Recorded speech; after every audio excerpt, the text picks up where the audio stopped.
C'est certain, le Pixel 5 marquera un changement dans la stratégie des smartphones de Google.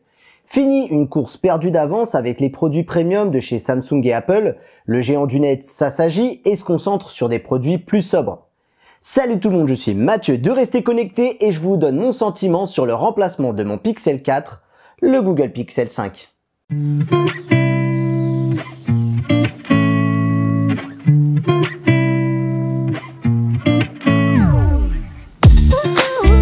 On va tout de suite rentrer dans le vif du sujet. Ce Google Pixel 5 à son lancement est vendu 629 € en France. Vous n'avez qu'une seule option, le modèle simplement noir de 128 Go.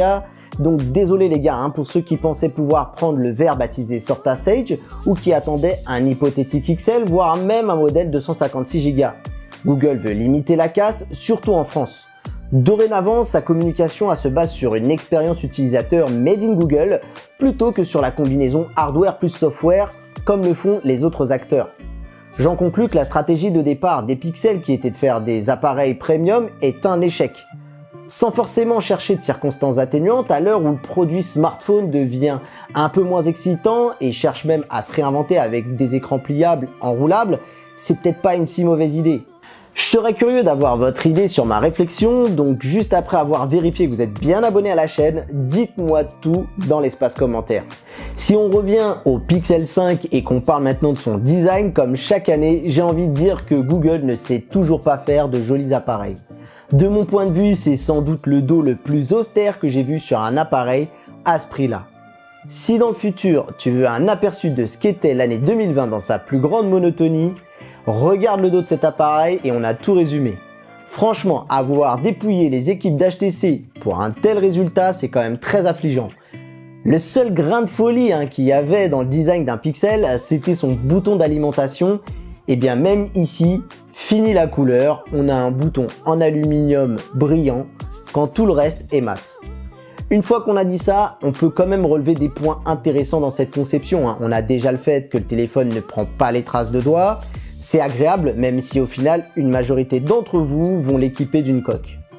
Google a aussi réussi à rendre ses capteurs suffisamment fins pour que le téléphone soit pratiquement stable posé sur le dos. Mais le plus impressionnant, c'est sa compatibilité avec la recharge sans fil avec un dos en aluminium. Android Authority nous apprend que Google a utilisé une biorésine. Si on simplifie le procédé, il s'agit en fait d'une fine couche de plastique là où se trouve la bobine de recharge. Ça reste une très belle prouesse parce qu'au toucher, on sent absolument aucune différence quel que soit l'endroit où l'on pose ses doigts. Ça ne m'empêche pas de rester pour le moins déçu, surtout que le Pixel 4 a quand même un rendu plus haut de gamme avec ce dos en verre. Là, ça fait un petit peu cheap quand même. Petit update, au moment du tournage, des interrogations se sont posées sur ce fameux dos en aluminium. Google annonce que le Pixel 5 est fait à 100% d'aluminium recyclé. Mais d'après le youtubeur Jerry Everything, nous avons plutôt en fait un smartphone avec une bonne couche de plastique et un métal situé en dessous de cette couche. Google aurait un petit peu trompé son monde dans sa communication.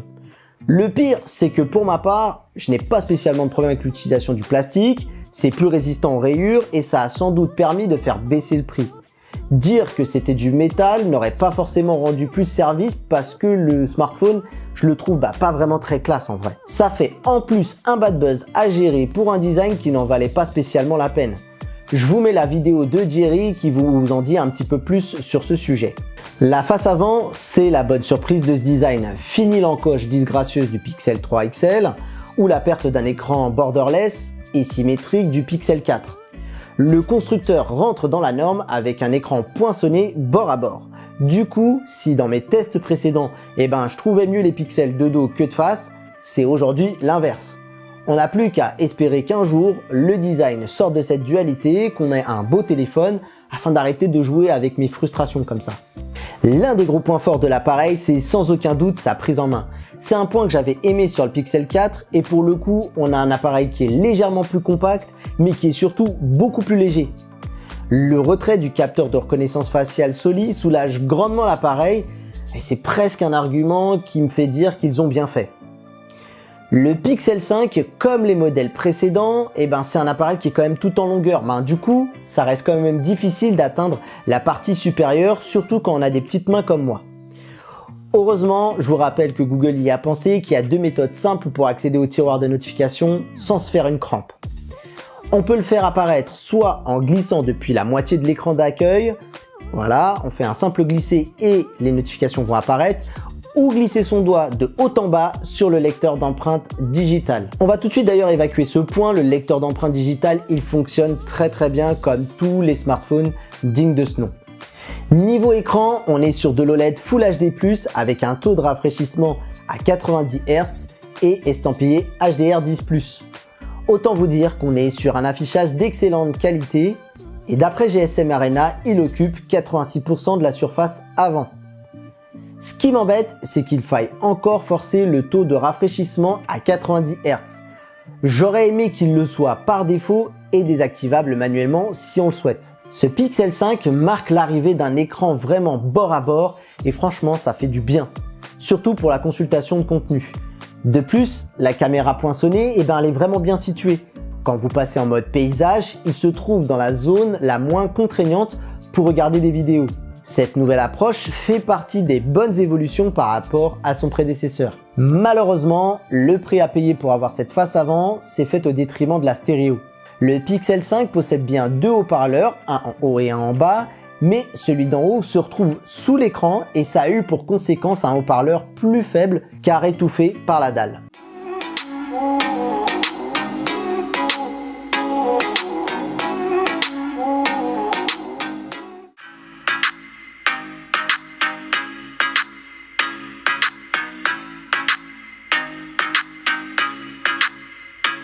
Le point le plus gênant a été pour moi lors des appels. On a l'impression de moins bien entendre, comme si son oreille était mal positionnée. Il m'a fallu un temps d'adaptation, mais aujourd'hui, j'ai réussi à prendre le coup et j'ai plus de soucis pour bien entendre mes correspondants. L'appareil est livré avec Android 11 et la promesse d'un suivi de 3 ans. Cette version, elle n'est pas fondamentalement différente d'Android 10, mais il y a quand même pas mal de raffinements. Comme le centre de notification qui devient un véritable centre de contrôle, on va pouvoir gérer ses cartes dans Google Pay, sa domotique et ses différents lecteurs comme YouTube. Moi j'ai un abonnement YouTube Music, donc il y aura le lecteur YouTube Music ou son lecteur de podcast entre autres. Ce qui est appréciable, c'est que Google n'a pas oublié d'apporter un peu d'ordre dans tout ça. Tout est lisible facilement car c'est organisé par catégorie. On n'a pas oublié ce qui reste une priorité dans un smartphone, c'est-à-dire les messages.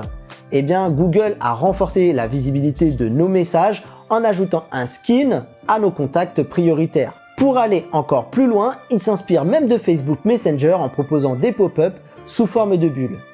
Si comme moi, vous n'aimez pas ce genre d'approche, pas de galère, c'est désactivable. J'aime bien aussi ce nouveau bandeau d'applications géré par l'OS qui propose une liste d'applications en fonction de mes habitudes à une heure donnée. Comme je le disais, ce smartphone il a été conçu dans un but d'être plus humble et économique. Le vibreur il est de moins bonne qualité que ses prédécesseurs et la puce intégrée n'est plus le haut de gamme de chez Qualcomm. Il s'agit ici du Snapdragon 765G et même si celui-ci est moins performant que le 855 du Pixel 4, j'ai pas vraiment ressenti de différence majeure. Tout reste fluide, je pense que Google a encore fait un gros travail d'optimisation et a apporté 8 Go de RAM, ce qui aide grandement. Le G dans 765G est là pour rassurer tous les joueurs, du coup pas de souci là-dessus, les jeux les plus gourmands fonctionnent. J'ai testé Genshin Impact et je n'ai eu aucun problème. Pour ceux qui se posent encore la question, oui, le jack a été supprimé. Pour rappel, Google l'a enlevé de tous ses hauts de gamme depuis le Pixel 2, donc nous on a eu le temps de faire notre deuil là-dessus. Le Pixel 5 est IP68, mais comme le disent tous les constructeurs, c'est vraiment dans un cas accidentel, n'en abusez pas. Pour une grande partie d'entre vous, vous êtes sans doute là car vous connaissez ou vous avez entendu parler de la solide réputation des Pixels en photo et en vidéo. Ces dernières années, les smartphones de Google sont très clairement devenus mes smartphones personnels pour la qualité des photos et des vidéos qu'ils délivrent. C'est tout juste ouf. Le Pixel 5 ne fera pas exception à la règle. On retrouve cette grande maîtrise de la plage dynamique, des couleurs et l'excellence des photos en basse luminosité. Même si Google n'a mis que 2 capteurs, le principal propose, comme pour le Pixel 4, un zoom x2 mais qui est cette fois-ci numérique, mais qui me semble suffisant pour un usage que d'ailleurs la majorité d'entre vous utiliseront peu. Pour un second capteur, Google s'est conforté au standard du marché, c'est-à-dire de proposer un grand angle bien plus sympa pour la prise de vue de grands espaces, notamment quand on fait du tourisme. Faut que je vous dise toutefois que j'ai été très déçu par le grand angle qui ne propose qu'un champ de vision de 107 degrés, là où la plupart des concurrents comme Apple et OnePlus, eux, sont à 120 degrés. Je me souviens que ça m'avait d'ailleurs frappé avant de regarder les chiffres, je trouvais que le grand angle n'était pas ouf. Le conseil que je peux vous donner, c'est d'utiliser la fonctionnalité panorama quand le grand angle vous fait défaut au moment où vous en aurez besoin. Le point que j'étais le plus impatient de découvrir, c'était de voir l'homogénéité des capteurs quand on bascule de l'un à l'autre. Je n'ai pas regardé ça à la loupe, mais je n'ai pas vu de différence, que ce soit en passant du capteur standard au capteur grand angle, et je suis content que Google a pris soin de ce détail. Pour la vidéo, le sujet est aussi maîtrisé et je suis très surpris de voir que même avec un Snapdragon 765G, on a le droit à du 4K 60 fps, on se paye même le luxe d'avoir du 240 fps en 1080p pour des superbes ralentis. Preuve en est que l'on peut être technophile sans avoir à vivre avec le dernier processeur ultra haut de gamme. La caméra frontale n'est que de 8 mégapixels, mais les résultats sont tout à fait bons pour partager ses selfies sur les réseaux sociaux avec un bon respect des tons de la peau. Idem d'ailleurs pour les appels visio, c'est très satisfaisant. On a un mode qui agrandit très légèrement l'angle, pratique lorsqu'on fait des selfies en petits groupes. Ça ne m'empêche pas de beaucoup regretter le capteur grand angle du Pixel 3 qui me faisait adorer de faire des groufies. Tu te rappelles de ce terme pour les selfies de groupe? C'était le groupie quoi.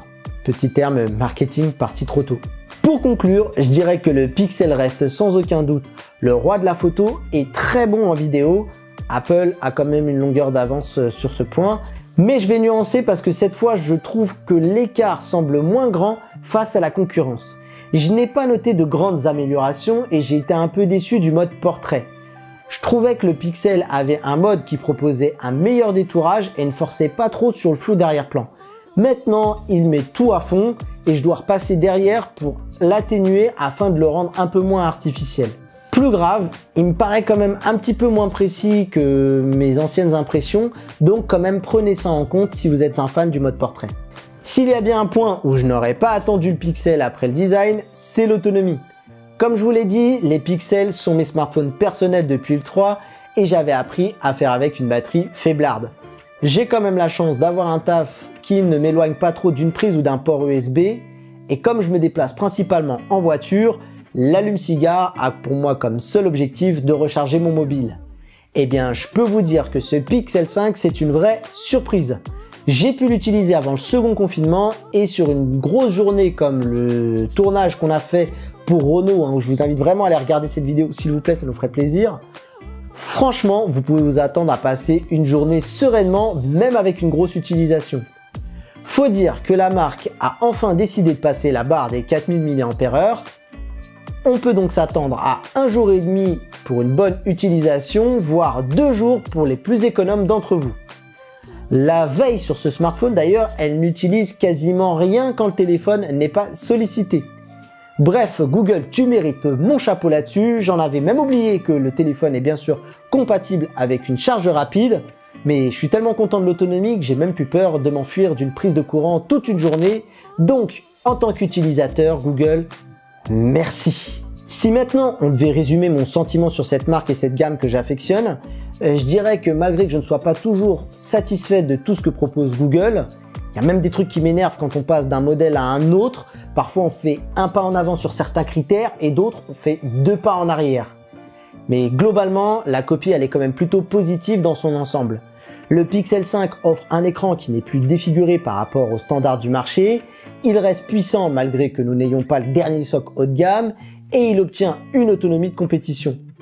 Pour moi, ça reste bien plus important que la régression du haut-parleur supérieur, un design qui me laisse toujours autant de marbre et la disparition du capteur Soli qui manque quand même, ou le manque d'ambition au niveau du lecteur d'empreintes qui aurait pu se retrouver sous l'écran. Je vais être honnête avec vous, j'aime beaucoup ce Pixel 5 et même si je demande à Google de corriger certaines incohérences sur Android 11, c'est tout de même un très bon successeur du Pixel 4. D'ailleurs, un petit mot pour les personnes qui se posent la question de savoir s'ils doivent sauter le pas du 4 au 5. Si le poids de votre smartphone et l'autonomie ne sont pas un gros problème en soi, vous n'êtes pas obligé de sauter le pas. Après, sachez tout de même que c'est quand même le jour et la nuit, que ce soit au niveau de l'autonomie, et même le poids, c'est plutôt agréable. Donc prenez ça en compte. Sinon, pour la photo, mis à part le grand angle, qui n'est pas non plus un super grand angle topissime parce qu'il est assez radin, franchement, ça vaut pas le coup.